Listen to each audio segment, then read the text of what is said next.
ಹರಿ ಓಂ. ನಿಶುಸೀದ ಗಣಪತೆ Ganesh ತ್ವಾಮ ಆಹುರ್ವಿಪ್ರಥಮಂ they ಕಿಂಚನಾರೇ ಮಹಾಮರ್ಕಂ ಮಾಘವಂ ಚಿತ್ರಮರ್ಚ ತತ್ರ ತತ್ರ ಸ್ಥಿತೋ ವಿಷ್ಣುಃ ತತ್ತಚ್ಛಕ್ತಿ ಪ್ರಬೋಧಯಂತಿ ಯಸ್ಮಾದಸ್ಯ ಶ್ರೀ ಬ್ರಹ್ಮರುದ್ರ ಪ್ರಭೃತಿ ವಿದಗ್ಧವಾರಾಬ್ಧಿಧೀಂ ಶ್ರೀ ಸತ್ಯೋವ್ರತ ರಾಘವೇಂದ್ರ ಮುನಿಪಾನ್ ಸದ್ಬೋಧ ಸತ್ಯಾನಪಾನ್ ಸತ್ಯಾಭಿಜ್ಞಕರಾಬ್ಜೋತ್ಥಾನ್ ಪಂಚಾಶದ್ವರ್ಷ ಪೂಜಕಾನ್ ಸತ್ಯ ಪ್ರಮೋದ ತೀರ್ಥಾರ್ಯಾನ್ ನೌಮಿನ್ಯಾಯ ಸುಧಾರತಾನ್ ಶಾಸ್ತ್ರೇಷು ಪಾರದೃಶ್ವಾನಂ ಶಾಸ್ತ್ರಜ್ಞೇಷು ತವತ್ಸಲಂ ದೀನಭಕ್ತೋದ್ಧಾರಕರಂ ಸತ್ಯಾತ್ಮಾನಂ ಗುರುಂ ಭಜೆ ವಿದ್ಯಾಪೀಠ ವಿಧಾತಾರಂ ವಿದ್ಯಾವಾರೀಚಂದಿರಂ ವಿದ್ಯಾರ್ಥಿವತ್ಸಲಂ ವಂದೇ ಮಹಾಮಹಿಮ ಸದ್ಗುರುಂ ಮಾಪಾದಮೂಲಿ ಪರ್ಯಂತಂ ಗುರುಣಾಮಾಕಟಿಂ ಸ್ಮರೇತ್ತೇನ ವಿಘ್ನಾಃ ಪ್ರಣಶ್ಯಂತಿ ಸಿದ್ಧ್ಯಂತಿ ಚ ಮನೋರಥಾಃ ಬುಧೈರಪಿ ಸುದುರ್ಬೋಧೆ ಗ್ರಂಥೇ ಯನ್ಮಮ ಸಾಹಸಂ ತತ್ಪಾರಯಂತು ನಿಪುಣಾಃ ಗುರುಪಾದರಜಕ್ಕಣಾಃ ಶ್ರೀ ಗುರುಭ್ಯೋ ನಮಃ.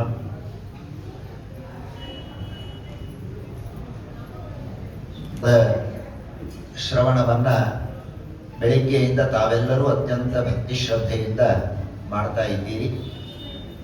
ಅಧಿಕ ಮಾಸದ ವಿಶೇಷವಾದಂತಹ ಪುಣ್ಯಕಾಲ, ಅದರಲ್ಲೂ ಏಕಾದಶಿ ಇನ್ನೂ ಪುಣ್ಯವನ್ನ ಕೊಡುವಂತಹ ಕಾಲ, ಅದರಲ್ಲೂ ಭಾಗವತದ ಶ್ರವಣ, ಈ ಪುಣ್ಯಕ್ಕೆ ಸಾಟಿಯೇ ಇಲ್ಲ. ನೀವೆಲ್ಲ ಅಧಿಕ ಮಾಸದಲ್ಲಿ ಮಾಡಿರುವಂತಹ ದಾನ, ವ್ರತ, ನಿಯಮ, ಉಪವಾಸ ಅದೆಲ್ಲ ತಕ್ಕಡಿಯ ಒಂದು ಭಾಗದಲ್ಲಿ, ಶ್ರೀಮದ್ ಭಾಗವತದ ಶ್ರವಣ ತಕ್ಕಡಿಯ ಇನ್ನೊಂದು ಭಾಗದಲ್ಲಿ ಇಟ್ಟರೆ ಭಾಗವತದ ಶ್ರವಣವೇ ಹೆಚ್ಚು ಭಾರವಾಗುವಂಥದ್ದು.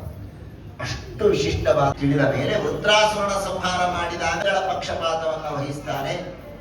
ದೇವತೆಗಳು ಮಾತ್ರ ಯಾಕೆ ಭಗವಂತನಿಗೆ ಪ್ರಿಯರು ಅಂತನ್ನುವ ಪ್ರಶ್ನೆ ಬಂದಾಗ ಅದರ ಪ್ರಶ್ನೆಗೆ ಉತ್ತರವನ್ನು ಎಲ್ಲ ಮನ್ವಂತರಗಳ ಕಥೆಯನ್ನ ವಿಶೇಷವಾದಂತಹ ಅವತಾರಗಳು ಗಜೇಂದ್ರ ಮೋಕ್ಷ, ವಾಮನ ಅವತಾರ ಹಾಗೂ ಮತ್ಸ್ಯಾವತಾರ, ಈ 3 ಅವತಾರಗಳ ಕಥೆ ಈ 8ನೇ ಸ್ಕಂಧದಲ್ಲಿ ಪ್ರಧಾನವಾಗಿ ಬಂದಿದೆ.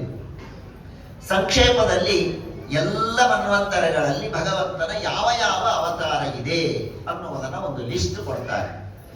ಒಂದು ಮನ್ವಂತರ ಅಂದ್ರೆ ಆ ಮನ್ವಂತರದಲ್ಲಿ ಇರಬೇಕಾದ ಕೆಲವು ನಿಯಮಗಳಿವೆ. ಮೊದಲನೆಯದಾಗಿ ಪ್ರತಿ ಮನ್ವಂತರಕ್ಕೆ ಒಬ್ಬ ಇಂದ್ರ ಇರಬೇಕು, ದೇವತೆಗಳು ಇರಬೇಕು, ಸಪ್ತರ್ಷಿಗಳು ಇರಬೇಕು, ಭಗವಂತನ ಒಂದು ಅವತಾರ ಇರುತ್ತೆ, ಆ ಭಗವಂತ ಮಾಡಿದ ಒಂದು ವಿಶಿಷ್ಟವಾದ ಕಾರ್ಯ ಇರುತ್ತೆ, ಆ ಭಗವಂತನನ್ನ ಪಡೆದ ತಂದೆ ತಾಯಿಗಳು ಯಾರು, ಇವುಗಳನ್ನ ಈ ಭಾಗದಲ್ಲಿ ನಮಗೆ ತಿಳಿಸಿಕೊಡ್ತಾರೆ. ನಾವೆಯಿಂದ ಇಂದ್ರರಾಗ್ತಾರೆ. ತುಷಿತ ಅಂತ ಆಗಿನ ದೇವತೆಗಳಿಗೆ ಹೆಸರು. ಈಗ ದೇವತೆಗಳಿಗೆ ನಾವು ಆದಿತ್ಯರು ಅಂತ ಕರಿತೇವೆ. ಹೇಗೋ ಆಗಿನ ಮನ್ವಂತರದಲ್ಲಿ ದೇವತೆಗಳನ್ನ ತುಷಿತ ಅಂತ ಕರೀತಾ ಇದ್ರು. ಊರ್ಜಸ್ತಂಭ ಇತ್ಯಾದಿ ಸಪ್ತ ಋಷಿಗಳಿದ್ದಾರೆ. ಭಗವಂತ ಅಲ್ಲಿ ವಿಭೂ ಎಂಬ ರೂಪದಿಂದ ಭಗವಂತನ ಅವತಾರ ಆಗತ್ತೆ. ತುಷಿತ ಮತ್ತು ವೇದಶಿರ ಅಂತ ಇವರ ತಂದೆ ತಾಯಿಗಳ ಹೆಸರು. ಈ ಭಗವಂತ ಮಾಡಿದಂತಹ ಒಂದು ವಿಶಿಷ್ಟ ಕಾರ್ಯವನ್ನು ಹೇಳ್ತಾರೆ. 88,000 ಬಾಲಬ್ರಹ್ಮಚಾರಿಗಳಿಗೆ ವಿಶೇಷವಾದ ತತ್ವೋಪದೇಶವನ್ನ ಈ ವಿಭು ಎಂಬಂತಹ ಭಗವಂತ ಮಾಡ್ತಾನೆ. 3ನೆಯ ಮನ್ವಂತರ ಪ್ರಿಯವ್ರತನಿಗೆ 3 ಜನ ಮಕ್ಕಳಿದ್ದರು, ಉತ್ತಮ, ತಾಮಸ, ರೈವತ ಅಂತ. ಅದರಲ್ಲಿ ಉತ್ತಮ ಇವನು ಈ 3ನೆಯ ಮನ್ವಂತರದ ಮನು. ಇವನಿಗೆ ಅನೇಕ ಜನ ಸತ್ಯಜಿತ್ ಎಂಬಂತಹ ಇಂದ್ರ, ಯಮದೇವರೇ ಆಗ ಇಂದ್ರನಾಗಿರ್ತಾರೆ. ಯಮ ಇಂದ್ರನಾಗಿರ್ತಾನೆ, ಸತ್ಯಜಿತ್ ಅಂತ ಅವನಿಗೆ ಹೆಸರು. ಇನ್ನನೇಕ ಎಲ್ಲ ದೇವತೆಗಳೆಲ್ಲ ಇದ್ದಾರೆ. ಎಂಬಂತಹ ಅಶ್ವಿನಿ ದೇವತೆ ಈಗ ಇಂದ್ರನಾಗಿರ್ತಾನೆ. ಈ ತಾಪಸ್ವರೂಪಿಯಾದಂತಹ ಭಗವಂತನೇ ಗಜೇಂದ್ರ ಮೋಚನವನ್ನ ಮಾಡಿದಂತಹ ಭಗವಂತ. ಇವನಿಗೆ ಹರಿ ಎಂಬ ಹೆಸರು ಕೂಡ ಇದೆ, ಹರಿಮೇಘ ಎಂಬ ಹೆಸರು ಇದೆ ಅಂತ ಭಾಗವತ ನಮಗೆ ತಿಳಿಸಿಕೊಡುತ್ತೆ. ಆ ಗಜೇಂದ್ರ ಮೋಕ್ಷವನ್ನ ಮತ್ತೆ ಆಮೇಲೆ ತಿಳಿಯೋಣ. 5ನೆಯ ಮನ್ವಂತರದಲ್ಲಿ ಪ್ರಿಯೋವ್ರತನ ಮತ್ತೊಬ್ಬ ಮಗ ರೈವತ ಅಂತ. ಈ ಮನ್ವಂತರದಲ್ಲಿ ಭಗವಂತ ಹಿರಣ್ಯರೋಮ ಎಂಬ ಹೆಸರಿನಿಂದ, ವೈಕುಂಠ ಎಂಬ ಹೆಸರಿನಿಂದ ಭಗವಂತ ಅವತಾರ ಮಾಡ್ತಾನೆ. ಇದೇ ವೈಕುಂಠ ನಾಮಕನಾದಂತಹ ಭಗವಂತನೇ ವೈಕುಂಠವನ್ನ ನಿರ್ಮಾಣ ಮಾಡ್ತಾನೆ. ಲಕ್ಷ್ಮೀದೇವಿಯ ಒಂದು ವಿಶೇಷವಾದ ಪ್ರಾರ್ಥನೆಯಂತೆ ವೈಕುಂಠವನ್ನ ನಿರ್ಮಾಣ ಮಾಡ್ತಾನೆ. ವೈಕುಂಠ ಇದು ನಿತ್ಯವಾದದ್ದು, ಆದರೂ ಭಗವಂತ ಈ ವಿಕುಂಠ ನಾಮಕನಾದಂತಹ ಭಗವಂತ ಅದನ್ನ ವಿಶೇಷವಾಗಿ ಈಗ ನಡೀತಾ ಇರುವಂತಹ ಮನ್ವಂತರ. ಈ ಮನ್ವಂತರದಲ್ಲಿ ಭಗವಂತ ವಾಮನ ರೂಪದಿಂದ ಅವತಾರ ಮಾಡ್ತಾನೆ, ಬಲಿಚಕ್ರವರ್ತಿಯ ಉದ್ಧಾರವನ್ನ ಮಾಡ್ತಾನೆ. 8ನೇ ಮನ್ವಂತರ ಸಾವರ್ಣಿ ಅಂತ. ಈ ಸಾವರ್ಣಿ ಇವನು ಸೂರ್ಯನ ಮಗ ಸಾವರ್ಣಿ. ಈ ಸಾವರ್ಣಿ ಮನ್ವಂತರದಲ್ಲಿ ಭಗವಂತ ಸಾರ್ವಭೌಮ ಎಂಬ ರೂಪದಿಂದ ಅವತಾರವನ್ನ ಮಾಡ್ತಾನೆ. ವೈವಸ್ವತ ಮನ್ವಂತರದಲ್ಲಿ ಭಗವಂತ ವಾಮನನಾಗಿ ಅವತಾರ ಮಾಡಿ ಬಲಿಚಕ್ರವರ್ತಿಯನ್ನ ಕೆಳಗಿನ ಲೋಕಕ್ಕೆ ಕಳಿಸಿದ್ದ. ಈ ಸಾರ್ವಭೌಮ ಎಂಬಂತಹ ಭಗವಂತ ಬಲಿಚಕ್ರವರ್ತಿಗೆ ಪಟ್ಟಾಭಿಷೇಕವನ್ನ ಮಾಡ್ತಾನೆ ಎಂಬುದಾಗಿ ಭಾಗವತ ನಮಗೆ ತಿಳಿಸಿಕೊಡುತ್ತೆ. 9ನೇ ಮನ್ವಂತರ ದಕ್ಷ ಸಾವರ್ಣಿ, ಇವನು ವರುಣನ ಮಗ. ಇಲ್ಲಿ ಭಗವಂತ ಋಷಭ ಎಂಬ ನಾಮಕ ಭಗವಂತ ಇಲ್ಲಿ ಅವತಾರ ಮಾಡ್ತಾನೆ. 10ನೇ ಮನ್ವಂತರ ಬ್ರಹ್ಮ ಸಾವರ್ಣಿ ಅಂತ. ಇಲ್ಲಿ ಭಗವಂತ ಶ್ರೀಮೂರ್ತಿ ಅಥವಾ ಶಾಂತ ಎಂಬ ರೂಪದಿಂದ ಭಗವಂತ ಅವತಾರ ಮಾಡ್ತಾನೆ. ಧರ್ಮ ಸಾವರ್ಣಿ ಅಂತ 11ನೇ ಮನ್ವಂತರ. ಇಲ್ಲಿ ಭಗವಂತ ಧರ್ಮ ಸೇತು ಅಂತ ರೂಪದಿಂದ ಅವತಾರ ಮಾಡ್ತಾನೆ. ಇವನು ಭೂಮಿಯ ಧಾರಣೆಯನ್ನ ಮಾಡ್ತಾನೆ ಎಂಬುದಾಗಿ ಭಾಗವತ ತಿಳಿಸತ್ತೆ. ರುದ್ರ ಸಾವರ್ಣಿ 12ನೇ ಮನ್ವಂತರ. ಇಲ್ಲಿ ಭಗವಂತ ಸ್ವಧಾಮ ಎಂಬ ರೂಪದಿಂದ ಅವತಾರ ಮಾಡ್ತಾನೆ. 13ನೇ ಮನ್ವಂತರ ದೇವ ಸಾವರ್ಣಿ ಅಂತ. ಇಲ್ಲಿ ಭಗವಂತ ಯೋಗೇಶ್ವರ ಎಂಬ ರೂಪದಿಂದ ಅವತಾರ ಮಾಡ್ತಾನೆ. 14ನೇ ಮನ್ವಂತರ ಇಂದ್ರ ಸಾವರ್ಣಿ ಅಂತ. ಇಲ್ಲಿ ಭಗವಂತ ಬೃಹದ್ಭಾನು ಎಂಬ ರೂಪದಿಂದ ಅವತಾರ ಮಾಡ್ತಾನೆ. ಹೀಗೆ 14 ಮನ್ವಂತರಗಳಲ್ಲಿ ಭಗವಂತ ನಾನಾ ರೂಪದಿಂದ ಅವತಾರ ಮಾಡಿ ಜಗತ್ತನ್ನ ರಕ್ಷಣೆ ಮಾಡಿದ ಎಂಬುದಾಗಿ ತಿಳಿಸಿಕೊಡ್ತಾನೆ. ಇದಾದ ಮೇಲೆ ಈಗ ಪರೀಕ್ಷಿತರಾಜರು ಪ್ರಶ್ನೆ ಮಾಡಿದಾಗ ಆ ಗಜೇಂದ್ರ ಮೋಕ್ಷದ ಕಥೆಯನ್ನ ವಿಸ್ತಾರವಾಗಿ ತಿಳಿಸಿ ಅಂತ ಪ್ರಾರ್ಥನೆಯನ್ನ ಮಾಡ್ತಾರೆ. ಆ ಕಥೆಯನ್ನ ತಿಳಿಸಿಕೊಡ್ತಾರೆ. ಶ್ರೀ ಶುಕೌವಾಚ ಆಸೀತ್ ಗಿರಿವರೋ ರಾಜನ್ ತ್ರಿಕೂಟ ಇತಿ ವಿಶ್ರುತಃ ಕ್ಷೀರೋದೇನಾವೃತ ಶ್ರೀಮಾನ್ ಯೋಜನಾಯುತ ಮುಚ್ಛೃತಃ. ಕ್ಷೀರಸಾಗರದ ಸುತ್ತಲೂ ಕ್ಷೀರಸಾಗರ, ಮಧ್ಯದಲ್ಲಿ ಒಂದು ದೊಡ್ಡದಾದ ಪರ್ವತ ತ್ರಿಕೂಟ ಅಂತ ಪರ್ವತಕ್ಕೆ ಹೆಸರು. ಬಹಳ ದೊಡ್ಡದಾದ ಪರ್ವತ, 10,000 ಯೋಜನ ಎತ್ತರ ಇರುವಂತಹ ಪರ್ವತ ಆ ತ್ರಿಕೂಟ ಎಂಬಂತಹ ಪರ್ವತ. ಅದಕ್ಕೆ 3 ಶೃಂಗಗಳು ಇದೆ. ಒಂದು ಚಿನ್ನ, ಬೆಳ್ಳಿ ಮತ್ತು ಕಬ್ಬಿಣದ 3 ಶೃಂಗಗಳು, ದೊಡ್ಡ ದೊಡ್ಡ ಶಿಖರಗಳು ಆ ಪರ್ವತಕ್ಕೆ ಇದೆ. ಬಹಳ ಸುಂದರವಾದ ವರ್ಣನೆ ಇದೆ ಆ ಪರ್ವತದ ವರ್ಣನೆ, ಬಹಳ ಅದ್ಭುತವಾದಂತಹ ವರ್ಣನೆ ಎಲ್ಲ ಇದೆ. ಅಂತಹ ಒಂದು ಸುಂದರವಾದ ಪರ್ವತ. ಅಲ್ಲಿ ಒಂದು ಉದ್ಯಾನವನ, ಋತುಮಾನ್ ಅಂತ ಉದ್ಯಾನವನದ ಹೆಸರು. ವರುಣನ ಉದ್ಯಾನವನ. ಆ ವರುಣ ಕ್ರೀಡೆಯಾಡುವಂತಹ ವನ, ಎಲ್ಲ ದೇವತೆಗಳು, ದೇವತಾ ಸ್ತ್ರೀಯರು ಆಟ ಆಡುವಂತಹ ಒಂದು ದೊಡ್ಡದಾದ ಉದ್ಯಾನವನ ಋತುಮಾನ್ ಅಂತ. ಆ ವನದಲ್ಲಿ ಒಂದು ಆನೆ, ಬಹಳ ಬಲಿಷ್ಠವಾದಂತಹ ಆನೆ ಇತ್ತು. ಆ ಆನೆ ತನ್ನ ಎಲ್ಲ ಪರಿವಾರದ ಜೊತೆಗೆ ನಿತ್ಯವೂ ಓಡಾಡ್ತಾ ಎಲ್ಲ ಸಂತೋಷದಿಂದ ಇತ್ತು. ಆ ಆನೆ ಹೇಗೆ ಅಂದ್ರೆ, ಸಾಮಾನ್ಯವಾಗಿ ಆನೆಗಳು ಹುಲಿ ಸಿಂಹಗಳಿಗೆ ಅಂಜತ್ತೆ, ಆದರೆ ಈ ಆನೆಯನ್ನ ನೋಡಿ ಎಲ್ಲ ಹುಲಿ ಸಿಂಹಗಳು ಗಾಬರಿ ಆಗ್ತಾ ಇದ್ದಂತೆ. ಅಂತಹ ಬಲಿಷ್ಠವಾದಂತಹ ಆನೆ. ಆ ಆನೆ ದುರ್ಮದು ನ್ಯಾಚಷ್ಟ ಕೃಚ್ಛಂ ಕೃಪಣೋ ಅಜಮಾಯಯ. ಆದ್ದರಿಂದ ಸಮಯದ ಸೀಮೆಯಲ್ಲಿ ಮುಗಿಸ್ಲಿಕ್ಕೆ ಪ್ರಯತ್ನವನ್ನ ಮಾಡುತ್ತೆ. ಆ ನೀರು ಕುಡಿತಾ ನಿಂತಿದೆ. ಭಾಗವತ ಹೇಳತ್ತೆ, ನಾಚಷ್ಟ ಕೃಚ್ಛ್ರಂ, ದೂರದಿಂದ ಒಂದು ಮೊಸಳೆ ಬರ್ತಾ ಇದೆ ಅಂತೆ. ಆ ಮೊಸಳೆ ಬರ್ತಾ ಇದ್ರೆ ಆ ಮೊಸಳೆಯನ್ನ ಇದು ನೋಡ್ಲಿಲ್ಲ. ತನ್ನ ಆನಂದದಲ್ಲಿ ತಾನಿದ್ದಾನೆ. ನಾನು ಭಾರಿ ಬಲಿಷ್ಠ ಅಂತ ಯಾವ ವ್ಯಕ್ತಿಗೆ ಇರ್ತಾನೆ ನೋಡಿ, ಆ ವ್ಯಕ್ತಿ ನಾನು ಭಾರಿ ಬುದ್ಧಿವಂತ, ನಾನು ಭಾರಿ ಬಲಿಷ್ಠ ಅಂತ ಯಾರಿಗೆ ಅಭಿಮಾನ ಅಹಂಕಾರ ಇರುತ್ತೆ ನೋಡಿ, ಅವನು ಸಾಮಾನ್ಯವಾಗಿ ತನ್ನ ಎದುರಿಗೆ ಬರುವಂತಹ ಆಪತ್ತನ್ನ ನೋಡೋದಿಲ್ಲ. ಯಾರೇನ್ ಮಾಡ್ತಾರೆ ಬಿಡಿ ಅಂತ ಅನ್ನುವ ಒಂದು ನೆಗ್ಲಿಜೆನ್ಸಿ ಅವನಿಗಿರುತ್ತೆ. ಹಾಗೆ ಇವನಿಗಾಗಿದೆ. ನಾಚಷ್ಟ ಕೃಚ್ಛಂ ಪ್ರಯತ್ನ ಮಾಡ್ತಾ ಇದ್ರು, ಬೇಕಾದಷ್ಟು ಪ್ರಯತ್ನ ಮಾಡಿದ್ರು. 1,000 ವರ್ಷಗಳ ಕಾಲ ಇಬ್ಬರು ಯುದ್ಧ ಆಡಿದ್ದಾರೆ. ಆ ಮೊಸಳೆ ಒಳಗೆ ಇಳಿತಾ ಇದೆ, ಆನೆ ಹೊರಗೆ ಇಳಿತಾ ಇದೆ. ಏನು ಮಾಡಿದರೂ ಕೂಡ ಆ ಮೊಸಳೆಯಿಂದ ಕಾಲನ್ನ ತಪ್ಪಿಸಿಕೊಳ್ಳಿಕ್ಕೆ ಆಗ್ತಾ ಇಲ್ಲ ಈ ಆನೆ. ಜೊತೆಗೆ ಇರುವಂತಹ ಎಲ್ಲಾ ಆನೆಗಳು ಜೊತೆಗೆ ಬಂದಿದ್ದು, ಎಲ್ಲ ಆನೆಗಳು ಪ್ರಯತ್ನ ಮಾಡಿವೆ. ಅವು ಬೇಕಾದಷ್ಟು ಪ್ರಯತ್ನ ಮಾಡಿದೆ, ಯಾರಿಗೂ ಸಾಧ್ಯ ಆಗಲಿಲ್ಲ. ಕೊನೆಗೊಮ್ಮೆ ಆ ಎಲ್ಲ ಆನೆಗಳು ಇವರನ್ನ ಬಿಟ್ಟು ಹೋಗಿಬಿಟ್ಟಿವೆ. ಆಗ ಅದು ವಿಚಾರ ಮಾಡ್ತಾ ಇದೆಯಂತೆ ಆನೆ, ನಮಾಮಿ ಮೇ ಜ್ಞಾತಯ ಆತುರಂ ಗಜಾಃ ಕುತಃ ಕರಿಣ್ಯ ಪ್ರಭವಂತಿ ಮೋಚಿತುಂ ಗ್ರಾಹೇಣ ಪಾಶೇನ ವಿಧಾತುರಾವೃತೋಪ್ಯಹಂ ಚ ತಂಜಾಮಿ ಪರಂಪರಾಯಣಂ. ಆಗದ ಅಂದ್ಕೊಂಡಂತೆ ದೈವ ಭಗವಂತ ಬ್ರಹ್ಮ ನನ್ನನ್ನ ಕಟ್ಟಿ ಹಾಕಿದ ಮೇಲೆ ಯಾವ ಬಳಗದವರು, ಯಾವ ಬಂಧುಗಳು, ಯಾವ ಹೆಂಡತಿರು ನನ್ನನ್ನು ರಕ್ಷಣೆ ಮಾಡೋದಕ್ಕೆ ಸಾಧ್ಯ ಇದೆ? ಇದು ಕೇವಲ ಒಂದು ಮೊಸಳೆ ನನ್ನ ಕಾಲನ್ನ ಹಿಡಿದದ್ದಲ್ಲ. ಇದು ಬ್ರಹ್ಮ ಹಿಡಿದಿದ್ದಾನೆ, ಭಗವಂತ ನನ್ನನ್ನ ಕಟ್ಟಿ ಹಾಕಿದ್ದಾನೆ. ಆ ಭಗವಂತ ಕಟ್ಟಿ ಹಾಕಿದ್ದರಿಂದಾಗಿ ಇದನ್ನ ಬಿಡಿಸಿಕೊಳ್ಳೋದಕ್ಕೆ, ಈ ಬಂಧನದಿಂದ ಬಿಡಿಸಿಕೊಳ್ಳೋದಕ್ಕೆ ಇವರಿಗೆ ಸಾಧ್ಯವಿಲ್ಲ. ಆದ್ದರಿಂದ ನಾನು ಒಬ್ಬನಿದ್ದಾನೆ, ಯಾರೋ ಒಬ್ಬ ಇದ್ದಾನೆ, ಎಲ್ಲರ ಭಯವನ್ನ ಪರಿಹಾರ ಮಾಡುವಂತಹ ಯಾವ ಭಗವಂತ ಇದ್ದಾನೋ ಅವನಿಗೆ ನಾನು ಶರಣು ಹೋಗ್ತೇನೆ ಎಂಬುದಾಗಿ ಬಹಳ ಸುಂದರವಾದ ಸ್ತೋತ್ರವನ್ನ ಮಾಡುತ್ತೆ ಆ ಆನೆ. ಯಸ್ಮಿನ್ನಿದಂ ಯತಶ್ಚೇದಂ ಏನೇದಂ ಯೈದಂ ಸ್ವಯಂ ಯೋಸ್ಮಾತ್ ಪರಸ್ಮಾಚ್ಚ ಪರಃ ತಂ ಪ್ರಪದ್ಯೆ ಸ್ವಯಂ ಭುವಂ. ಜಗತ್ತಿನಲ್ಲಿ ಆಗುವಂತಹ ಎಲ್ಲ ಕ್ರಿಯೆಗಳು, ನಾವು ಏನೇ ಒಂದು ಸತ್ಕರ್ಮವನ್ನ, ಈಗ ಭಾಗವತ ಉಪನ್ಯಾಸ ನಡೀತಾ ಇದೆ, ಭಾಗವತ ಉಪನ್ಯಾಸ ಎಂಬ ಸತ್ಕರ್ಮ ನಡೆಯಬೇಕಾದ್ರೆ ಏನೇನು ಬೇಕು? ಯಸ್ಮಿನ್, ಒಂದು ಅಧಿಷ್ಠಾನ ಬೇಕು, ಕೂಡೋದಕ್ಕೆ ಒಂದು ಸ್ಥಳ ಬೇಕು, ಒಂದು ಮಠ ಬೇಕು. ಯಸ್ಮಿನ್ ಇದಂ ಯತಶ್ಚೇದಂ, ಈ ಉಪನ್ಯಾಸ ಆಗಬೇಕಾದ್ರೆ ಯಾರಿಂದ ಆಗತ್ತೆ? ಹೇಳುವ ವ್ಯಕ್ತಿ ಒಬ್ಬ ಬೇಕು, ಆಯೋಜನೆ ಮಾಡುವ ವ್ಯಕ್ತಿ ಒಬ್ಬ ಬೇಕು. ಯತಶ್ಚೇದಂ ಏನೇದಂ, ಹೇಳುವ ವ್ಯಕ್ತಿ ಯಾರು? ಯಯಿದಂ, ಈ ಭಾಗವತ ಯಾರಿಗಾಗಿ ನಡೀತಾ ಇದೆ? ಇದೆಲ್ಲವೂ ಕೂಡ ದೇವರು. ಬಹಳ ಸುಂದರವಾದ ಮಾತಾಯ ಸರ್ವಾಗಮಾನ್ನಾಯ ಮಹಾರ್ಣವಾಯ ನಮೋಪವರ್ಗಾಯ ಪರಾಯಣಾಯ. ಎಲ್ಲರ ನನ್ನನ್ನು ಕಳೆದದ್ದು, ನಾನು ಆನೆಯಾಗಿ ಹುಟ್ಟಿದ್ದು, ಇದೆಲ್ಲವೂ ಕೂಡ ಮಾಡಿದವನು ನೀನು. ಹಾಗಾಗಿ ನಿನಗೆ ನಾನು ಶರಣು ಹೋಗ್ತೇನೆ ಎಂಬುದಾಗಿ ಬಹಳ ಸಂತೋಷದಿಂದ ಬೇಕಾದಷ್ಟು ಸ್ತೋತ್ರವನ್ನು ಮಾಡಿದ್ದಾನೆ. ಬಹಳ ದೀರ್ಘವಾದಂತಹ ಸ್ತೋತ್ರ ಎಲ್ಲ ಇದೆ.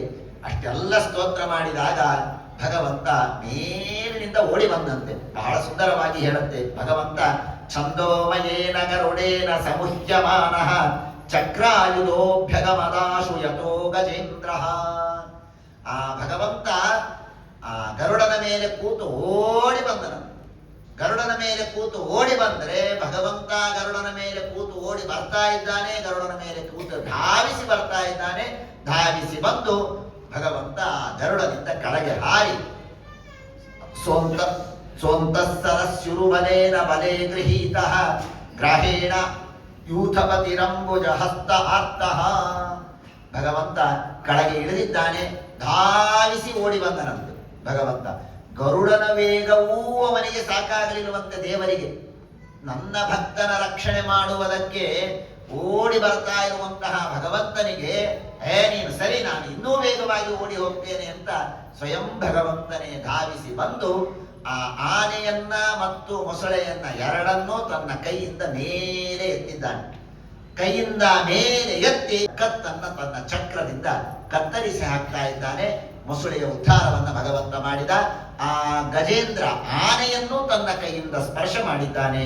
ಆ ಆನೆ ಮತ್ತು ಮೊಸಳೆ ಎರಡು ದಿವ್ಯವಾದ ರೂಪವನ್ನ ತೆಗೆದುಕೊಂಡು ಭಗವಂತನಿಗೆ ನಮಸ್ಕಾರವನ್ನ ಮಾಡಿ ಮೇಲೆ ತಮ್ಮ ಲೋಕಕ್ಕೆ ಹೋಗಿದ್ದಾರೆ. ಈ ಕಥೆಯನ್ನ ಕೇಳಿದಾಗ ಪರೀಕ್ಷಿತ್ ಪ್ರಶ್ನೆ ಮಾಡ್ತಾನೆ, ಯಾರವರು, ಯಾಕೆ ಇಲ್ಲಿ ಬಂದಿದ್ರು, ಏನಿವರ ಕಥೆ, ಅದನ್ನ ಹೇಳಿ ಅಂದಾಗ ಹೇಳ್ತಾರೆ, ಇವರು ಹಾಹಾ ಮತ್ತು ಹೂಹು ಎಂಬಂತಹ ಇಬ್ಬರು ಗಂಧರ್ವರು. ಆ ಹಾಹಾ ಮತ್ತು ಹೂಹು ಗಂಧರ್ವರು ಒಮ್ಮೆ ಏನಾಗತ್ತೆ ಅಂದರೆ ದೇವರರು ಶಾಪ ಕೊಡ್ತಾರೆ ಇವರಿಗೆ. ದೇವರರು ಶಾಪ ಕೊಡೋದಕ್ಕೆ ಒಂದು ಕಾರಣ ಇರುತ್ತೆ, ಎರಡು ಘಟನೆಗಳು ಇಲ್ಲಾಗತ್ತೆ. ಆ ಹಾಹಾ ಗಂಧರ್ವ ಹೂಹು ಗಂಧರ್ವ ಬ್ರಹ್ಮದೇವರ ಸಭೆಯಲ್ಲಿ ಹಾಡು ಹಾಡ್ತಾ ಇರ್ತಾರೆ. ಬ್ರಹ್ಮದೇವರ ಸಭೆಯಲ್ಲಿ ಹಾಡು ಹಾಡ್ತಾ ಇರುವ ಸಂದರ್ಭದಲ್ಲಿ ಬ್ರಹ್ಮದೇವರ ಹತ್ರ ಹೋಗಿ ಕೇಳ್ತಾರೆ, ಬ್ರಹ್ಮದೇವರೇ, ನಮ್ಮಿಬ್ಬರಲ್ಲಿ ಯಾರು ಚೆನ್ನಾಗಿ ಹಾಡ್ತೇವೆ? ಬ್ರಹ್ಮದೇವರು ಅಲ್ಲಿ ಸುಮ್ಮನೆ ಇವನ್ ಚೆನ್ನಾಗಿ ಅಂದ್ರೆ ಅವ್ನ್ ಸಿಟ್ಟು, ಅವ್ನ್ ಚೆನ್ನಾಗಿ ಅಂದ್ರೆ ಇವನ್ ಸಿಟ್ಟು ಅನ್ನೋದಕ್ಕೆ ಅವ್ರಿಗೂ ಸ್ವಲ್ಪ ಅಹಂಕಾರ ಬಂದಿರತ್ತೆ ಆಹಾ ಹೂ ಗಂಧರ್ವರಿಗೆ. ಸರಿ, ಅವರಂದ್ರೆ ಇಲ್ಲ, ನನಗೇನ್ ಗೊತ್ತಾಗಲ್ಲಪ್ಪ, ಅಲ್ಲಿ ಭೂಮಿಯಲ್ಲಿ ದೇವರ ಋಷಿಗಳು ಅಂತ ಇದ್ದಾರೆ, ಅವರ ಹತ್ತಿರ ಹೋಗಿ ಕೇಳಿ, ಅವರು ನಿಮಗೆ ಹೇಳ್ತಾರೆ ಅಂತ. ಸರಿ ಅಂತ ಅವರು ಕೆಳಗೆ ಬರ್ತಾರೆ. ಕೆಳಗೆ ಬಂದು ದೇವರ ಋಷಿಗಳು ತಪಸ್ಸು ಮಾಡ್ತಾ ಕೂತಿರ್ತಾರೆ. ಅವರಿಗೆ ಕೇಳ್ತಾರೆ, ಅವರ ಮುಂದೆ ಮೊದಲು 1 ಗಂಟೆ ಹಾಡು ಹಾಡ್ತಾರೆ. ಇವರು ತಾವು ಸಮಾಧಿಯಲ್ಲಿ ಕೂತಿರ್ತಾರೆ, ಏನು ಮಾತಾಡೋದಿಲ್ಲ. ಕೇಳ್ತಾರೆ, ನಾನು ಚೆನ್ನಾಗಿ ಹಾಡ್ತೀನ, ಇವನು ಚೆನ್ನಾಗಿ ಹಾಡ್ತಾನ ಅಂತ ಕೇಳಿದಾಗ ದೇವರ ಋಷಿಗಳಂತಾರೆ, ನನಗೇನು ಏನು ಮಾತಾಡೋದಿಲ್ಲ, ಉತ್ತರವನ್ನೇ ಕೊಡೋದಿಲ್ಲ. ಆಗ ಈ ಇಬ್ಬರು ಗಂಧರ್ವರಿಗೆ ಸಿಟ್ಟು ಬರುತ್ತೆ. ಸಿಟ್ಟು ಬಂದು, ನೀನು ಮಹಾಮೂರ್ಖ ಇದ್ದಿ, ಯಾವ ಶಾಸ್ತ್ರದ ಜ್ಞಾನ ಇಲ್ಲ, ಹಾಗೆ ಹೀಗೆ ಅಂತ ಆ ದೇವರ ಋಷಿಗಳನ್ನ ಬೈತಾರೆ. ದೇವರ ಋಷಿಗಳನ್ನ ಬೈದದ್ದಕ್ಕೆ ಆ ದೇವರ ಋಷಿಗಳು ಇಬ್ಬರಿಗೂ ಶಾಪವನ್ನ ಕೊಡ್ತಾರೆ. ನೀನು ಆನೆಯಾಗು, ನೀನು ಮೊಸಳೆಯಾಗು ಅಂತ ದೇವರ ಋಷಿಗಳು ಆ ಹಹ ಮತ್ತು ಹುಹು ಗಂಧರ್ವರಿಗೆ ಶಾಪವನ್ನ ಕೊಡ್ತಾರೆ. ಆ ಶಾಪವನ್ನ ಕೊಟ್ಟ ಮೇಲೆ ಆ ಹುಹು ಗಂಧರ್ವ ಆ ಆನೆಯಾಗೋದಕ್ಕಿಂತಲೂ ಮೊದಲು ಜಪವನ್ನ ಮಾಡ್ತಾ ಕೂತಿರ್ತಾನೆ. ಜಪ ಮಾಡ್ತಾ ಕೂತ ಸಂದರ್ಭದಲ್ಲಿ ಅಲ್ಲಿ ಅಗಸ್ತ್ಯ ಋಷಿಗಳು ಬರ್ತಾರೆ. ಅಗಸ್ತ್ಯ ಋಷಿಗಳು ಬಂದ್ರೆ ನಾನು ಜಪ ಮಾಡ್ತಾ ಇದ್ದೇನೆ, ಅಗಸ್ತ್ಯ ಋಷಿಗಳು ಸ್ವಲ್ಪ ಹೊತ್ತು ವೇಟ್ ಮಾಡಿ ಆಮೇಲೆ ಎದ್ದು ಅವರಿಗೆ ಆ ಗೌರವವನ್ನು ಸಲ್ಲಿಸಿದರಾಯಿತು ಅಂತ ಹಾಗೆ ಕೂತ್ಕೋತಾನೆ. ಆಗ ಅಗಸ್ತ್ಯ ಋಷಿಗಳಿಗೆ ಸಿಟ್ಟು ಬರುತ್ತೆ. ಭಾರಿ ಮದೋನ್ಮತ್ತನಾಗಿದ್ದಿ ಅಂತ ಹೇಳಿ ಮತ್ತೆ ಅಗಸ್ತ್ಯ ಋಷಿಗಳು ಮತ್ತೊಮ್ಮೆ ಶಾಪ ಕೊಡ್ತಾರೆ, ನೀನು ಆನೆಯಾಗು. ಹೀಗೆ ಎರಡು ಶಾಪ, ಒಂದು ದೇವಲರ ಶಾಪ ಮತ್ತೊಂದು ಅಗಸ್ತ್ಯರ ಶಾಪ. ಎರಡೂ ಶಾಪಗಳಿಂದ ಅವನು ಆನೆಯಾಗಿರ್ತಾನೆ. ಆ ಹಹ ಮತ್ತು ಹೂಹು ಗಂಧರ್ವರು ಒಬ್ಬರು ಆನೆ ಒಬ್ಬರು ಮೊಸಳೆ ಆಗ್ತಾರೆ. ಇದು ಒಂದು ಮಹತ್ವದ ಮಾತನ್ನು ನಾವು ತಿಳಿಯಬೇಕು. ಏನು ಅಂದ್ರೆ ಇಂದ್ರದ್ಯುಮ್ನ ಮಾಡ್ತಾ ಇದ್ದದ್ದೇನು, ಸತ್ಕಾರ್ಯವನ್ನೇ ಮಾಡ್ತಾ ಇದ್ದ, ಜಪ ಮಾಡ್ತಾ ಕೂತಿದ್ದ, ಭಗವಂತನ ಆರಾಧನೆಯನ್ನ ಮಾಡ್ತಾ ಕೂತಿದ್ದ. ಆ ಸಂದರ್ಭದಲ್ಲಿ ಅಗಸ್ತ್ಯರು ಬಂದರು. ಅಗಸ್ತ್ಯರು ಬಂದಾಗ ಇವನು ಎದ್ದು ನಿಂತು ಗೌರವವನ್ನು ಸಲ್ಲಿಸಬೇಕಾಗಿತ್ತು, ಸಲ್ಲಿಸಲಿಲ್ಲ. ಈಗ ನಮಗೆ ಅನಿಸುತ್ತೆ, ಅಲ್ಲರಿ ಅವನು ದೇವರ ಪೂಜೆಯನ್ನ ಮಾಡ್ತಾ ಇದ್ದ, ದೇವರ ಪೂಜೆಗಿಂತಲೂ ಈ ಅಗಸ್ತ್ಯರು ದೊಡ್ಡವರ? ಅಗಸ್ತ್ಯರೇನು ದೊಡ್ಡವರಲ್ವಲ್ಲ, ಅಗಸ್ತ್ಯರು ದೊಡ್ಡವರಲ್ಲ, ದೇವರಿಗಿಂತಲೂ ಅಗಸ್ತ್ಯರೇನು ದೊಡ್ಡವರಲ್ಲ ಅಂದ ಮೇಲೆ ಅವನು ಮಾಡಿದ್ದು ತಪ್ಪೇನಿದೆ? ತಪ್ಪಿಲ್ವಲ್ಲ ಅಂತ ನಾವು ಅಂದ್ಕೋತೇವೆ. ಆದರೆ ಶಾಸ್ತ್ರ ಹೇಳುತ್ತೆ, ಜ್ಞಾನಿಗಳು ಗುರುಗಳು ಬಂದಾಗ ಎಂಥ ಸಂದರ್ಭವೇ ಅವರು ಬಂದಿದ್ದಾರೆ ಅಂತ ಗೊತ್ತಾದರೆ ಸಾಕು, ಎದ್ದು ನಿಲ್ಲಲೇಬೇಕು. ನೀನು ದೇವರ ಪೂಜೆಯನ್ನೇ ಮಾಡ್ತಾ ಇರೋ, ಗಾಯತ್ರಿ ಜಪವನ್ನೇ ಮಾಡ್ತಾ ಇರೋ. ಎಂಥ ಸಂದರ್ಭ, ಕಣ್ಣು ಮುಚ್ಚಿ ಗಾಯತ್ರಿ ಜಪ ಮಾಡ್ತಾ ಇದ್ದೇವೆ. ಗುರುಗಳು ಬಂದದ್ದು ಗೊತ್ತಾಗಲಿಲ್ಲ, ಹೋದದ್ದು ಗೊತ್ತಾಗಲಿಲ್ಲ, ಆ ಮಾತು ಬೇರೆ. ಗುರುಗಳು ಬಂದದ್ದು ಗೊತ್ತಾಯಿಲ್ಲೋ, ಕಣ್ ತೆಗೆದು ಎದ್ದು ನಿಂತು ಗೌರವವನ್ನು ಸಲ್ಲಿಸಿ ಅವರಿಗೆ ನಮಸ್ಕಾರವನ್ನು ಮಾಡಿ ಅವರಿಗೆ ಮಾಡುವ ಉಪಚಾರಗಳನ್ನ ಮಾಡಿ ಆಮೇಲೆ ನೀನು ಗಾಯತ್ರಿ ಜಪವನ್ನು ಮುಂದುವರಿಸಿ. ಎಷ್ಟರ ಮಟ್ಟಿಗೆ ಶಾಸ್ತ್ರ ಹೇಳುತ್ತೆ ಅಂದ್ರೆ, ಗೀತಾ ಭಾಷ್ಯದಲ್ಲಿ ಟೀಕಾಕೃತ್ಪಾದರು ಹೇಳ್ತಾರೆ, ಪ್ರಮೇಯ ದೀಪಿಕಾದಲ್ಲಿ ಎಷ್ಟರ ಮಟ್ಟಿಗೆ ಅಂದ್ರೆ, ಗುರುಗಳು ಬಂದಾಗ ಎದ್ದು ನಿಲ್ಲದೆ ಇರುವ ಅವಸ್ಥೆ ಅಂದ್ರೆ ಒಂದೇ ಒಂದು, ಅದು ಅಸಂಪ್ರಜ್ಞಾತ ಸಮಾಧಿ.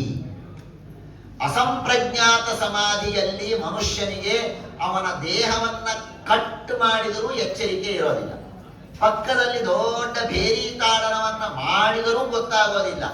ಅಂಥ ಒಂದು ಸಂದರ್ಭದಲ್ಲಿ ಮಾತ್ರ ಗುರುಗಳು ಬಂದಾಗ ಎದ್ದು ನಿಲ್ಲಲಿಲ್ಲ ಅಂದ್ರೆ ಪಾಪ ಇಲ್ಲ. ಆದರೆ ಉಳಿದ ಎಲ್ಲ ಸಂದರ್ಭದಲ್ಲೂ ಕೂಡ ಎದ್ದು ನಿಲ್ಲಲೇಬೇಕು. ಜಪ ಮಾಡ್ತಾ ಕೂತಿದ್ರೆ ಪಕ್ಕದಲ್ಲಿ ಯಾರಾದರೂ ಹೇಳಿಟ್ಟಿರ್ಬೇಕಂತೆ, ಯಾರಾದರೂ ದೊಡ್ಡವರು ಬಂದ್ರೆ ನನಗೆ ಹೇಳು ಅಂತ ಹೇಳಿ ಎದ್ದು ನಿಲ್ಲಬೇಕು. ಎಲ್ಲಿಯವರೆಗೆ ಶಾಸ್ತ್ರ ಧರ್ಮಶಾಸ್ತ್ರಗಳು ಹೇಳುತ್ತೆ ಅಂದ್ರೆ, ಗುರುಗಳು ತುಂಬಾ ಓಡಾಡ್ತಾರೆ ಈ ಜಾಗದಲ್ಲಿ ಅಂತ ಗೊತ್ತಿದ್ರೆ ಆ ಜಾಗದಲ್ಲಿ ನೀನು ಜಪಕ್ಕೆ ಕೂಡಬಾರದು. ಯಾಕಂದ್ರೆ ನೀನು ಜಪಕ್ಕೆ ಕೂಡ್ತೀಯ, ಅವ್ರು ಬರ್ತಾರೆ, ಒಂದಾ ನಿನ್ನ ಜಪ ವಿಘ್ನ ಆಗತ್ತೆ. ಜಪ ವಿಘ್ನ ಆಗಬಾರದು ಅಂತ ಜಪ ಮಾಡ್ತಾ ಕೂತ್ರೆ ಗುರುಗಳಿಗೆ ಅವಮಾನ ಆಗುತ್ತೆ. ಹಾಗಾಗಿ ಗುರುಗಳು ಓಡಾಡುವ ಸ್ಥಳದಲ್ಲಿ ಜಪಕ್ಕೆ ಸಂಧ್ಯಾವಂದನೆಗೆ ಕೂತ್ಕೊಳ್ಳೇಬೇಡಿ, ಪ್ರತ್ಯೇಕವಾಗಿ ಕೂತ್ಕೊಳ್ಳಿ. ಇಲ್ಲಿಯವರೆಗೆ ಧರ್ಮಶಾಸ್ತ್ರ ಸೂಕ್ಷ್ಮವನ್ನ ತಿಳಿಸಿಕೊಡುತ್ತೆ. ಹಾಗಾಗಿ ಗುರುಗಳು ಬ್ರಾಹ್ಮಣರು ಬಂದಾಗ ಎದ್ದು ನಿಲ್ಲುವುದು ಅಷ್ಟು ಅವಶ್ಯಕ ಅನ್ನೋದು ಈ ಕಥೆಯಿಂದ ನಮಗೆ ಗೊತ್ತಾಗತ್ತೆ. ಹಾಗಾಗಿ ಅವರಿಬ್ಬರು ಕೂಡ ಆ ಹಹ ಮತ್ತು ಹೂಹು ಗಂಧರ್ವ ಆನೆ ಮತ್ತು ಮೊಸಳೆಯಾಗಿದ್ದರು. ಆ ಅಗಸ್ತ್ಯರೇ ಒಂದು ವರವನ್ನು ಕೊಟ್ಟಿರ್ತಾರೆ, ಭಗವಂತನೇ ನಿಮ್ಮ ಉದ್ಧಾರವನ್ನ ಮಾಡ್ತಾನೆ ಅಂತ. ಹಾಗಾಗಿ ಆ ಭಗವಂತನ ಅನುಗ್ರಹದಿಂದ ಉದ್ಧಾರವಾಗಿದೆ. ಹೀಗೆ ಗಜೇಂದ್ರನನ್ನ ಮೋಚನೆ ಮಾಡಿದ್ದಾನೆ ಭಗವಂತ. ಅಥಾನು ಕೀರ್ತಯಂತೆ ತತ್ ಶ್ರೇಯಸ್ಕಾಮ ದ್ವಿಜಾತಯ ಶುಚಯ ಪ್ರಾತರುತ್ಥಾಯ ದುಸ್ವಪ್ನಾದ್ಯುಪಶಾಂತಯೇ. ಯಾರು ಈ ಗಜೇಂದ್ರ ಮೋಕ್ಷವನ್ನ ಕೇಳ್ತಾರೋ ಅವರು ಎಲ್ಲ ದುಸ್ವಪ್ನಗಳ ನಾಶ ಆಗತ್ತೆ. ನಾನಾ ತರಹದ ಕೆಟ್ಟ ಕನಸುಗಳು ಏನು ಬೀಳತ್ತೋ ಅದೆಲ್ಲದರ ದೋಷ ಪರಿಹಾರ ಈ ಗಜೇಂದ್ರ ಮೋಕ್ಷದ ಶ್ರವಣದಿಂದ ಆಗತ್ತೆ. ಸ್ವಯಂ ಭಗವಂತ ಹೇಳ್ತಾನೆ, ಆ ಗಜರಾಜನಿಗೆ ಹೇಳ್ತಾನೆ, ನೋಡಪ್ಪ, ಬೆಳಿಗ್ಗೆ ಎದ್ದು ಯಾರು ನನ್ನನ್ನ ಬಹಳ ಉದ್ದಾದ ಲಿಸ್ಟು ಕೊಟ್ಟಿದ್ದಾನೆ ದೇವರು, ಬೆಳಿಗ್ಗೆ ಎದ್ದು ಯಾರ್ಯಾರ ಸ್ಮರಣ ಮಾಡಬೇಕು ಅಂತ ಹೇಳ್ತಾನೆ. ಗಜೇಂದ್ರವನ್ನ ಮೋಚನೆ ಮಾಡಿದಂತಹ ಭಗವಂತನ ಸ್ಮರಣೆ, ಆನೆಯ ಸ್ಮರಣೆ, ಪರ್ವತದ ಸ್ಮರಣೆ, ಆ ಬೆಳ್ಳಿ ಬಂಗಾರ ಕಬ್ಬಿಣದ ಕೂಟಗಳ ಸ್ಮರಣೆಯನ್ನ ಮಾಡಬೇಕು, ವನದ ಸ್ಮರಣೆಯನ್ನ ಮಾಡಬೇಕು, ಸರೋವರದ ಸ್ಮರಣೆಯನ್ನ ಮಾಡಬೇಕು, ಬ್ರಹ್ಮದೇವರ ಸ್ಮರಣೆ, ರುದ್ರದೇವರ ಸ್ಮರಣೆ, ಗರುಡನ ಸ್ಮರಣೆ, ಶೇಷದೇವರ ಸ್ಮರಣೆ, ಪಾರ್ವತಿಯ ಸ್ಮರಣೆ, ಲಕ್ಷ್ಮೀದೇವಿಯ ಸ್ಮರಣೆ, ಭಗವಂತನ ಗದಾ ಚಕ್ರ ಶಂಖ ಗದಾ ಈ ಎಲ್ಲ ಆಯುಧಗಳ ಸ್ಮರಣೆ, ಹೀಗೆ ಸಪ್ತರ್ಷಿಗಳ ಸ್ಮರಣೆ, ಮನ್ವಂತರಗಳ ಮನು ಸ್ವಯಂಭುವಾದಿ ಮನುಗಳ ಸ್ಮರಣೆ, ಈ ಎಲ್ಲ ಸ್ಮರಣೆಯನ್ನು ಗಂಗಾ, ಸರಸ್ವತಿ, ಯಮುನಾದಿ ನದಿಗಳ ಸ್ಮರಣೆ, ಈ ಎಲ್ಲ ಸ್ಮರಣೆಗಳನ್ನ ಉತ್ಥಾಯ ಅಪರರಾತ್ರಾಂತೆ, ಇದನ್ನ ಬೆಳಿಗ್ಗೆ ಎದ್ದು ಈ ಎಲ್ಲ ಸ್ಮರಣೆಯನ್ನ ಮಾಡಬೇಕು ಎಂಬುದಾಗಿ ಭಗವಂತ ತಿಳಿಸಿಕೊಟ್ಟಿದ್ದಾನೆ. ಹೀಗೆ ಗಜೇಂದ್ರನ ಉದ್ಧಾರವನ್ನ ಭಗವಂತ ಮಾಡಿದ ಎಂಬುದಾಗಿ ತಿಳಿಸಿಕೊಡ್ತಾರೆ. ಆಮೇಲೆ ಅಮೃತ ಮಂಥನದ ಕಥೆಯನ್ನ ವಿಸ್ತಾರವಾಗಿ ಹೇಳಬೇಕು ಅಂತ ಪ್ರಾರ್ಥನೆ ಮಾಡಿದಾಗ ಆ ಅಮೃತ ಮಂಥನದ ಕಥೆಯನ್ನ ತಿಳಿಸಿಕೊಡ್ತಾರೆ. ಇಂದ್ರ ಒಮ್ಮೆ ಐರಾವತದ ಮೇಲೆ ಕುಳಿತು ಹೋಗ್ತಾ ಇದ್ದ. ಐರಾವತದ ಮೇಲೆ ಕೂತು ಹೋಗ್ತಾ ಇರುವ ಸಂದರ್ಭದಲ್ಲಿ ದೂರ್ವಾಸರು ಭಗವಂತನ ನಿರ್ಮಾಲ್ಯವನ್ನ ತಂದು ಇಂದ್ರನಿಗೆ ಕೊಡ್ತಾರೆ. ಭಗವಂತನ ನಿರ್ಮಾಲ್ಯವನ್ನ ಇಂದ್ರನಿಗೆ ತಂದು ಕೊಟ್ರೆ ಇಂದ್ರ ಅದನ್ನ ತಾನು ಧಾರಣೆ ಮಾಡದೇನೆ ಐರಾವತಕ್ಕೆ ಅದನ್ನ ಹಾಕ್ತಾನೆ. ಹೂವು ದೊಡ್ಡದಾದ ಮಾಲೆ ಇರುತ್ತೆ ಏನೋ, ಐರಾವತದ ತಲೆಯ ಮೇಲೆ ಹಾಕಿದ. ಐರಾವತ ಹೇಳಿ ಕೇಳಿ ಆನೆ ಮದ ಆ ಹೂವನ್ನ ಎತ್ತಿ ಕೆಳಗೆ ಎಸೆದು ಅದನ್ನ ಕಾಲಿನಿಂದ ತುಳಿದು ಬಿಡ್ತು. ದೂರ್ವಾಸರಿಗೆ ಬಹಳ ಸಿಟ್ಟು ಬಂತು. ದೇವರ ನಿರ್ಮಾಲ್ಯವನ್ನು ನೀನು ಅವಮಾನ ಮಾಡ್ತಾ ಇದ್ದೀಯಾ ಅಂತ ಹೇಳಿ ನಿನ್ನ ಐಶ್ವರ್ಯದಿಂದ ನಷ್ಟನಾಗುವಂತ ಶಾಪವನ್ನ ಕೊಟ್ಟು ಬಿಡುತ್ತಾರೆ ದೂರ್ವಾಸರು.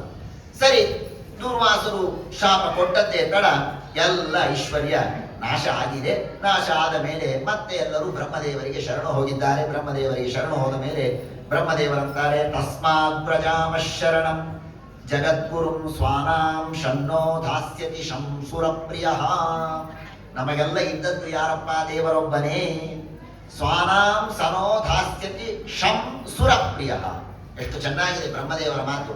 ಅನೇಕ ಸಂದರ್ಭದಲ್ಲಿ ಬ್ರಹ್ಮದೇವರ ಹತ್ತಿರ ದೇವತೆಗಳು ಯಾವಾಗ ಪ್ರಾರ್ಥನೆ ಮಾಡ್ಲಿಕ್ಕೆ ಹೋಗಿದ್ದಾರೋ ಆಗೆಲ್ಲ ಬ್ರಹ್ಮದೇವರು ಇದೇ ಮಾತನ್ನೇ ಹೇಳಿದ್ದಾರೆ.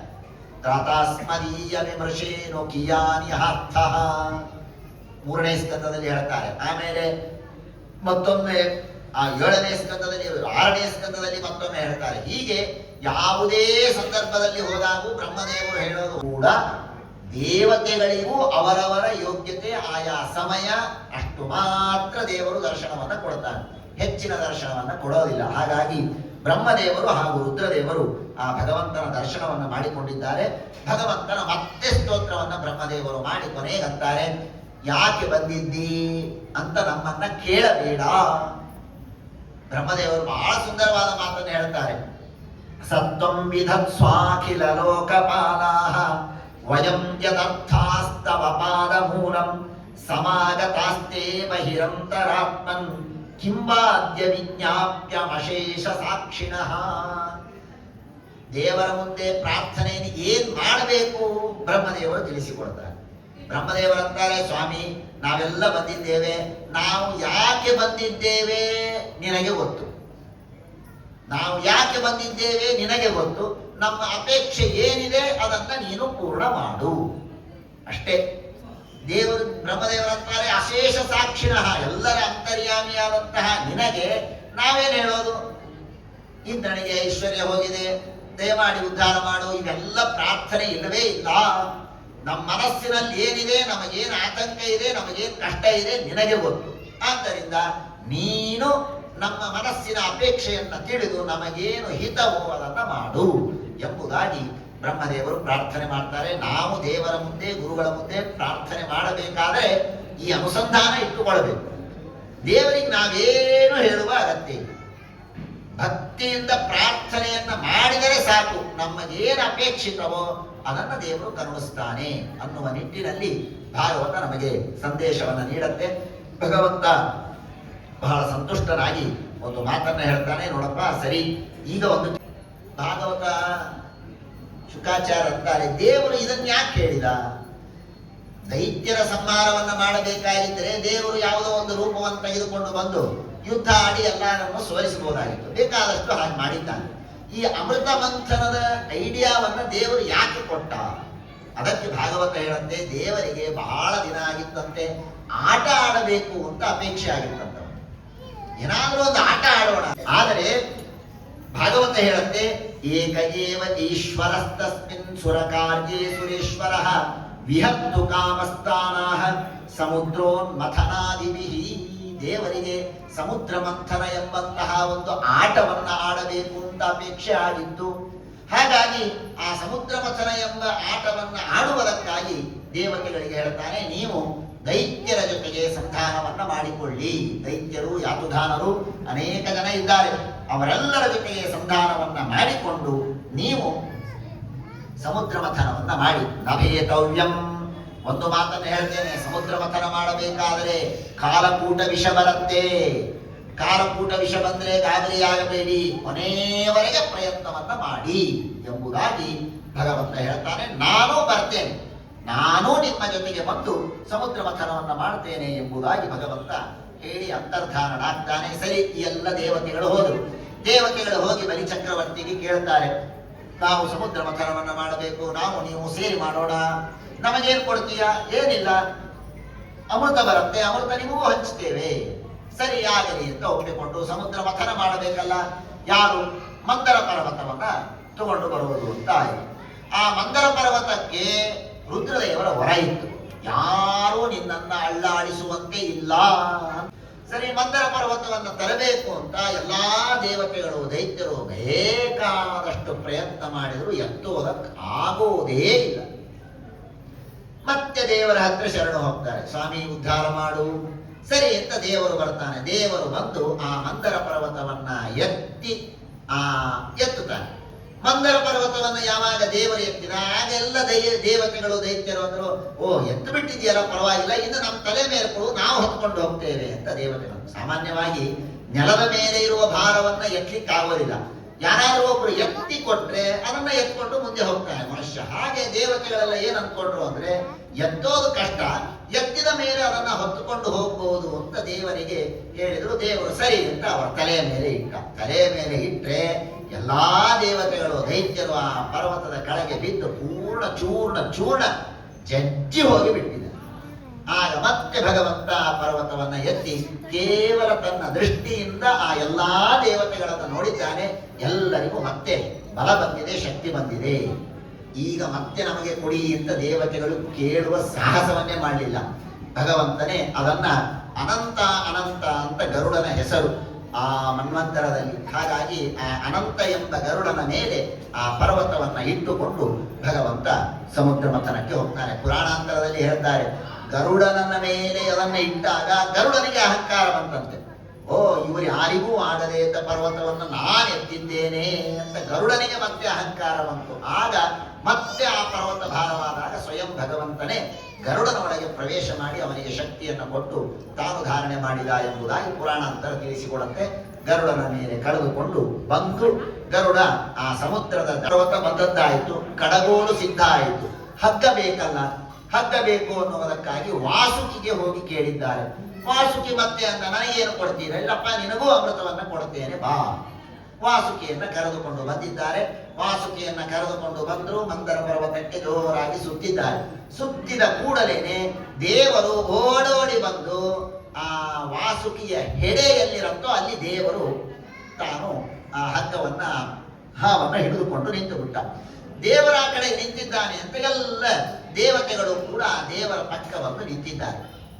ಈ ಇವರಿಗೆ ಸಿಟ್ಟು ಬಂದ್ಬಿಡ್ತು, ದೈತ್ಯರಿಗೆಲ್ಲ ಸಿಟ್ಟು ಬಂತು. ಅವರಂತಾರೆ, ಸ್ವಾಧ್ಯಾಯ ಶ್ರುತ ಸಂಪನ್ನಾಹ, ನಾವೇನು ಸಾಮಾನ್ಯರು ಅನ್ಕೊಂಡಿದ್ದೀರಾ? ನಾವು ನಿಮ್ಮಷ್ಟೇ ವೇದ ಓದಿದ್ದೇವೆ, ನಿಮ್ಮಷ್ಟೇ ಪಾಠ ಓದಿದ್ದೇವೆ, ನಾವು ಸಂಧ್ಯಾವಂದನೆ ಮಾಡ್ತೇವೆ, ನಾವು ಸದಾಚಾರಿಗಳು, ನಾವು ಎಲ್ಲ ನಿಷ್ಠರಾಗಿದ್ದೇವೆ. ನಾವ್ಯಾಕೆ ಪುಚ್ಛವನ್ನ ಹಿಡಿಯೋದು, ಬಾಲವನ್ನ ನಾವು ಹಿಡಿಯೋದಿಲ್ಲ? ನಾವು ಮಡಿವಂತರು, ನಮಗೆ ಹೆಡೇ ಬೇಕು. ದೇವರು ಬೇಕಂತಲೇ ಹಾಗೆ ಮಾಡಿದ್ದ. ದೇವತೆಗಳು ಹಾಗೂ ಭಗವಂತ ಬಾಲದ ಕಡೆಗೆ ನಿಂತಿದ್ದಾರೆ. ಅವರೆಲ್ಲರೂ ಕೂಡ ಹೆಡೆಯ ಕಡೆಗೆ ನಿಂತು ಮಥನವನ್ನ ಮಾಡೋದಕ್ಕೆ ಪ್ರಾರಂಭ ಮಾಡಿದ್ದಾರೆ. ಮಥನ ಮಾಡಿದರೆ ಆ ವಾಸುಕಿಯ ಬಾಯಿಯಿಂದ ಜೋರಾಗಿ ವಿಷದ ಗಾಳಿ ಬೀಳಿಸ್ತಾ ಇದೆ. ಅದನ್ನು ತಡೀಲಿಕ್ಕಾಗ್ತಾ ಇಲ್ಲ ದೈತ್ಯರಿಗೆ. ಆದರೆ ಹೇಳ್ಕೊಳ್ಳೋ ಹಾಗಿಲ್ಲ, ತಾವೇ ಬಯಸಿ ಬಂದಂತಹದ್ದು, ಹಾಗಾಗಿ ಹೇಳ್ಕೊಳ್ಳೋ ಹಾಗಿಲ್ಲ. ಹಾಗೆ ಕಷ್ಟದಿಂದ ಒದ್ದಾಡ್ತಾ ಇದ್ದಾರೆ. ಬೇಕಾದಷ್ಟು ಕಡಿಯೋದಕ್ಕೆ ಪ್ರಯತ್ನ ಮಾಡ್ತಾ ಇದ್ದಾರೆ. ಕಡಿತಾ ಇದ್ರೆ ಸೋದ್ರಿಹಿ ಅನಾಧಾರೋಹ್ಯಪೋ ವಿಷತ್, ಆ ಪರ್ವತಕ್ಕೆ ಕೆಳಗಡೆ ಬೇಸೇನಿಲ್ಲ, ಬೇಸಿಲ್ಲ. ಆದ್ದರಿಂದಾಗಿ ಎಷ್ಟು ಜೋರಾಗಿ ಇವರು ಕಡದಂತೆ ಆ ಪರ್ವತ ನೀರಿನ ಪ್ರವಿಶ್ಯತೋಯಂ ಗಿರಿಮುಚ್ಚಹಾರ. ಭಗವಂತ ದೊಡ್ಡದಾದಂತಹ ಒಂದು ಕೂರ್ಮ ರೂಪ, 1,00,000 ಯೋಜನ ವಿಸ್ತೀರ್ಣವಾದಂತಹ ಕೂರ್ಮದ ದೇಹ, ಆ ಕೂರ್ಮ ರೂಪ, ಆ ಕೂರ್ಮ ರೂಪವನ್ನು ಧಾರಣೆ ಮಾಡಿಕೊಂಡು ಬಂದು ಭಗವಂತ ಆ ಪರ್ವತದ ಕೆಳಗೆ ನಿಂತಿದ್ದಾನೆ. ಪರ್ವತದ ಕೆಳಗೆ ನಿಂತರೆ ಅದನ್ನು ಜೋರಾಗಿ ಕಡಿತಾ ಇದ್ರೆ ಭಾಗವತ ಹೇಳುತ್ತೆ, ಮೇನೆ ಅಂಗ ಕಂಡೂಯನ ಅಪ್ರಮೇಯ.